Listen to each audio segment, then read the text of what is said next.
जय गुरु जी, शुक्राना गुरु जी। जय गुरु जी संगत जी। संगत जी, अगर आप में से कोई भी नई संगत बड़े मंदिर जहाँ गुरु जी के डुगरी मंदिर जा रहे हैं तो ये 7 बातें लंगर प्रसाद के बारे में ज़रूर जानिए। इससे पहले मैं गुरु जी का मंत्र जाप करना चाहूँगी। ओम नमः शिवाय, शिव जी सदा सहाय। ओम नमः शिवाय, गुरु जी सदा सहाय। ओम नमः शिवाय, शिव जी सदा सहाय। ओम नमः शिवाय, गुरु जी सदा सहाय। ओम नमः शिवाय, शिव जी सदा सहाय। ओम नमः शिवाय, गुरु जी सदा सहाय। जय गुरु जी, अनंतम अनंतम शुक्राना गुरु जी। तो संगत जी, सबसे पहली बात जो गुरु जी का लंगर प्रसाद के बारे में है कि गुरु जी का जो लंगर प्रसाद है वो सबसे बड़ी दवाई है। सबसे बड़ी दवाई इसलिए कहूँगी क्योंकि गुरु जी के लंगर प्रसाद को ग्रहण करने के बाद ना जाने संगत के कौन कौन से मर्ज ठीक हो गए, कौन कौन से उनके बुरे कर्म ख़त्म हो गए, उनके परिवार को इतनी ब्लेसिंग मिल गई।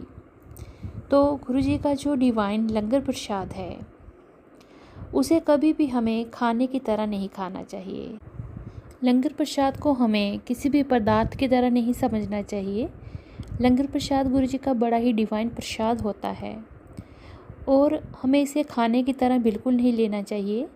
ये हमारे लिए दवाई की तरह काम करता है, तो इसीलिए गुरु जी का लंगर प्रसाद हमें दवाई की तरह खाना चाहिए, ना कि इसको किसी हम बड़े ही स्वाद लगा के कोई पदार्थ समझ के कि नहीं बड़ी अच्छी दाल है या बड़ी अच्छी सब्जी है। ये हमारे लिए दवाई है। और संगत जी, गुरु जी का लंगर प्रसाद ना जाने हमारे कितने रोग कर्म कष्ट जो होते हैं वो सारे नष्ट कर देता है। तो लंगर प्रसाद गुरु जी का कभी भी खाने के साथ ना जोड़कर एक डिवाइन ब्लेस प्रसाद की तरह ग्रहण करना चाहिए। लंगर प्रसाद को जब भी हमें मिले, ये ना सोचिए कि अभी लंच टाइम नहीं है, अभी डिनर टाइम नहीं है, जब भी मिले वो बड़ी ही एक अनमोल घड़ी और हम बड़े ही उस टाइम भाग्यशाली होते हैं जब हम गुरु जी के बड़े मंदिर पहुंचते हैं और वहां पर हमें गुरु जी के डिवाइन लंगर प्रसाद खाने को मिलते हैं। तो ये सब तो उन्हीं की कृपा से होता है, किसको वो बुलाना चाहते हैं, किसको वो वहाँ पे बिठा के लंगर प्रसाद और जो दवाई होती है वो मिलती है खाने को। तो जब भी आपको लंगर प्रसाद मिले गुरु जी का, उसको 2 हाथ जोड़कर उसको दवाई की तरह पूरा ग्रहण करें और इसी को खाने से हमारे जो हैं मर्ज सारे ठीक हो जाते हैं। हमारी जो आने वाली कष्ट वाली घड़ियां होती हैं वो ख़त्म हो जाती हैं और ना जाने गुरु जी क्या क्या ब्लेस कर देते हैं, वो तो गुरु जी ही जानते हैं, हम तो इतना नहीं जानते, क्योंकि ये सब गुरु जी की लीला ही होती है। जय गुरु जी। दूसरी बात ये है कि जब भी गुरु जी का लंगर प्रसाद मिले उसे पूरा खाएं। जब भी हम बड़े मंदिर जाते हैं तो ये बुलावा हमें गुरु जी की तरफ से होता है और वो आने जाने का सारा प्रबंध खुद देखते हैं। आप यकीन नहीं मानेंगे संगत जी, गुरु जी किस तरह से उड़ा के ले जाते हैं और किस तरह से वापस पहुंचा देते हैं। ये सब उन्हीं की लीला से होता है।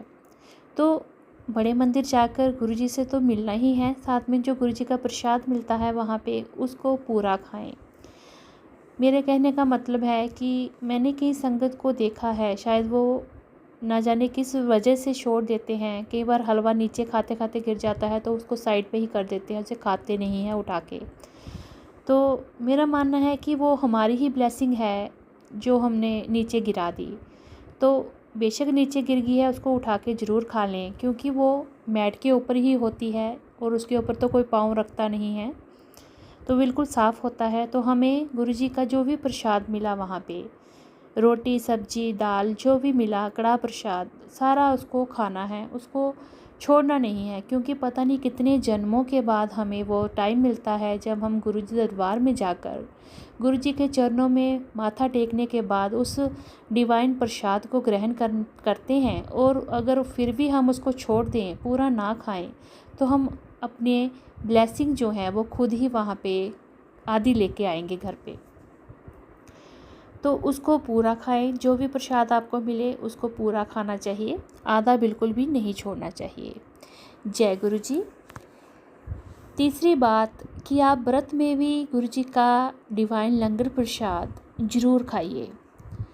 जब गुरु जी चोला में थे तो एक बार एक आंटी ने व्रत रखा हुआ था और गुरुजी ने उनको बाकी सब संगत के साथ लंगर हाल में भेज दिया।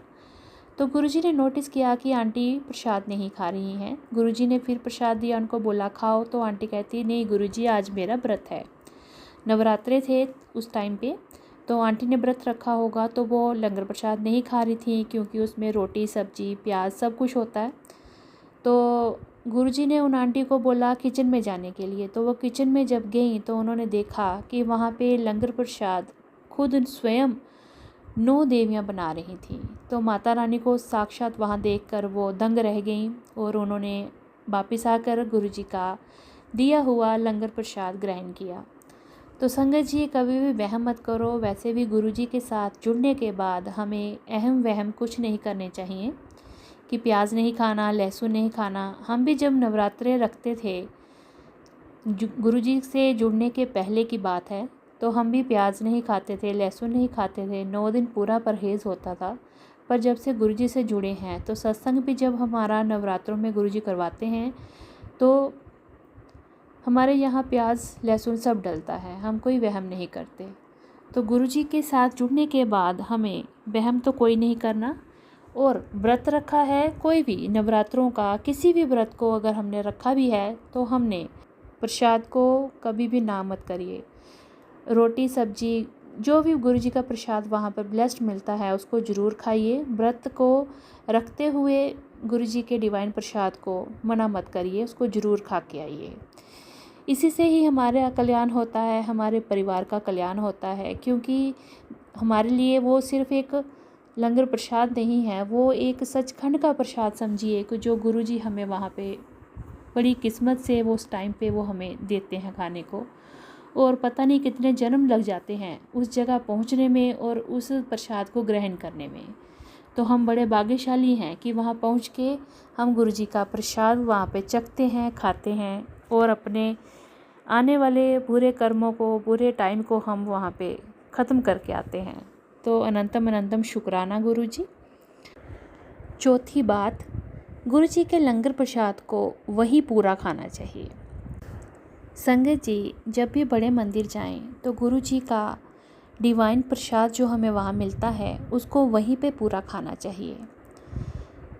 चाय प्रसाद हो गया, जल प्रसाद हो गया, लंगर प्रसाद हो गया, हमें वहीं पे ख़त्म करके आना चाहिए उसको, ना कि उसको साथ। मैंने देखा कईयों को एक रोटी आधी सी पूरी सी 2 बाइट से ही अपने बैग में डाल लेते हैं, तो इस तरह से ना करें। क्योंकि एक बात तो ये है कि वो जो ब्लेसिंग है हम अपने हिस्से की तो छोड़ ही रहे हैं, क्या पता गुरुजी ने हमारा क्या कष्ट उससे ठीक करना है। जो हमें वो वहाँ पे प्रसाद मिला उससे हमने अपनी ही ब्लेसिंग को छोड़ दिया। और वैसे भी गुरुजी ने कहा है कि जब एक परिवार का एक सदस्य भी गुरुजी के बड़े मंदिर में पहुंच जाता है तो गुरुजी बाकी परिवार का खुद ही कल्याण कर देते हैं, तो सबको आने की ज़रूरत नहीं होती। तो उसी को अगर हम फॉलो करें बात को, तो अगर हम वहाँ पे अपना पूरा लंगर प्रसाद खाएंगे तो उससे हमें ही नहीं सारे परिवार को ब्लेसिंग मिलती है। तो इसीलिए अपने लंगर प्रसाद को वहीं पे संगत जी पूरा खा के आइए। जय गुरु जी। 5वीं बात, जब भी गुरुजी के लंगर प्रसाद को हम ग्रहण करते हैं तो सबसे पहले जब हमारा लंगर प्रसाद आता है तो किसी को 2 रोटी मिलती है, किसी को 3 रोटी और किसी को उससे भी ज़्यादा। अब तो 4 जने इकट्ठे बैठ के खाना खाते हैं वहाँ गुरुजी का लंगर प्रसाद। तो जब इंडिविजुअल मिलती थी, मैं तब की बात बता रही हूँ, उस टाइम पे एक आंटी को 7 रोटियाँ मिली थी। मैंने ये सत्संग पहले भी शेयर किया हुआ है। तो उन्होंने बड़ी मुश्किल से 7 रोटियों को खाया था और उनको उस टाइम पे बड़ा कष्ट था। तो बाद में उस प्रसाद को खाने के बाद उनको उस कष्ट से निवारण मिल गया था। तो ऐसा नहीं है कि वहाँ पे किसी को 1 रोटी हिस्से आती है, किसी को 2। वहाँ पे कोई पार्शियलिटी नहीं होती है संगत जी कि नहीं वो ज़्यादा अच्छी संगत है, जहाँ ज़्यादा क्लोज है तो उनको ज़्यादा खाना मिल गया, वहाँ पे ज़्यादा लंगर प्रसाद मिल गया। ऐसा नहीं होता। वहाँ गुरुजी के रूल चलते हैं। जिसको 2 रोटियाँ चाहिए वो 2 रोटी खाएगा, जिसको 3 चाहिए, जिसको ज़्यादा दवाई चाहिए। हमने लंगर प्रसाद वहाँ पे पदार्थ की तरह या खाने की तरह नहीं खाया, ना हमें वहाँ पे खाने की तरह मिलता है, ये दवाई की तरह होता है। तो किसी को आप नोट करेंगे, हम जब 4 जन इकट्ठे बैठे होते हैं तो एक को मिर्ची लगती है सब्ज़ी में, एक को नहीं लगती है। तो ऐसा तभी होता है कि गुरुजी ट्रीटमेंट कर रहे होते हैं, तो जिसको मिर्ची लगती है ज़्यादा उसका भी ट्रीटमेंट चल रहा होता है, जिसको नहीं लगती है शायद उसे कम ट्रीटमेंट की ज़रूरत हो चाहे ना हो। तो ऐसा होता है। तो इसमें कभी भी ये नहीं सोचना कि किसी को कम मिला किसी को ज़्यादा, तो ये सब गुरुजी की इच्छा से होता है। और ये समझिए कि किसी को कम टैबलेट की ज़रूरत थी, किसी को ज़्यादा टैबलेट की ज़रूरत थी। तो इस तरह से आपने गुरुजी का जितना भी प्रसाद का हिस्सा आपके हाथ में आता है, आपने उसको अपने हिस्से को ही खाना है। अगर आपके खाने में मिर्ची भी आ जाती है तो ये नहीं सोचना कि ये मिर्ची कटी हुई है मैं कैसे खाऊंगा, तो आपने उसको भी खाना है। चटनी में कई बार कितनी ज़्यादा मिर्ची होती है, कई बार बिल्कुल नहीं होती है, हमने एक्सपीरियंस किया हुआ है इस बात को।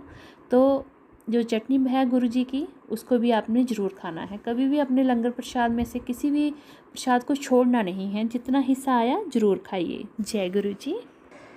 छठी बात, गुरुजी के लंगर प्रसाद को वहीं खाओ तो दवाई, घर ले जाओ तो मिठाई। तो ऐसा गुरुजी ने खुद अपने टाइम पे बोला हुआ है कि लंगर प्रसाद जो है वो गुरुजी के बड़े मंदिर में जहाँ आपको मिला है वहीं खाना चाहिए, ना कि उसको घर ले जाना चाहिए। घर ले जाओगे तो वो मिठाई की तरह काम करेगा, अगर वहीं खाओगे तो दवाई की तरह काम करेगा। तो हमें वैसे भी अपने कर्म कष्ट जो सब ख़त्म करने हैं, तो अपने परिवार के सदस्य जो हैं उनके लिए हम घर से कोई ना कोई 1 या 2 जन जाते हैं जब गुरुजी के बड़े मंदिर में, तो वहाँ पे जितना प्रसाद मिला उसको वहीं खाइए, उसको एज ए दवाई खाइए, ना कि उसको अपने बैग में या पर्स में डालकर घर ले आएँ ताकि हम बाकियों को दे सकें। तो ऐसा नहीं है, गुरुजी पूरे परिवार को ब्लेस कर देते हैं जब एक परिवार का जन वहाँ बैठ के लंगर प्रसाद कर लेता है, गुरुजी के चरणों में माथा टेक लेता है। तो गुरुजी के लंगर प्रसाद को हमें वहीं पे खाना चाहिए और दवाई की तरह ही खाना चाहिए। जय गुरु जी। 7वीं बात, गुरुजी के लंगर प्रसाद में कोई वहम नहीं करना। गुरुजी के लंगर प्रसाद में लहसुन प्याज सब कुछ डलता है, कोई भी वहम नहीं होता, ना नवरात्रों में ना किसी व्रत में। तो गुरुजी का जो लंगर प्रसाद होता है नवरात्रों में भी उसमें लहसुन प्याज सब डाल के बनाया जाता है।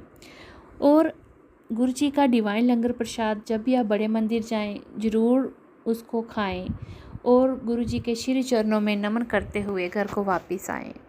तो अनंतम अनंतम शुक्राना गुरुजी, जल्दी जल्दी से हमें भी बुलाना गुरुजी। जय गुरुजी, शुक्राना गुरुजी, जय गुरुजी संगत जी। गुरुजी अगर कोई गलत शब्द निकल गया हो तो माफ़ करिएगा, संगत जी आप भी क्षमा करिएगा। ओम नमः शिवाय, शिवजी सदा सहाय। ओम नमः शिवाय, गुरुजी सदा सहाय। जय गुरुजी, अनंतम अनंतम शुक्राना गुरुजी। जय गुरुजी संगत जी। जय गुरुजी, जय गुरुजी संगत जी। संगत जी, आप में से अगर किसी ने अपना सत्संग शेयर करना है तो दिए गए नंबर के ऊपर आप अपना सत्संग रिकॉर्ड कर हमें व्हाट्सएप कर सकते हैं। आप चाहें तो अपना सत्संग लिखकर भी हमें व्हाट्सएप पे भेज सकते हैं, आपका सत्संग हम शेयर कर देंगे। जय गुरु जी, शुक्राना गुरु जी, जय गुरु जी संगत जी।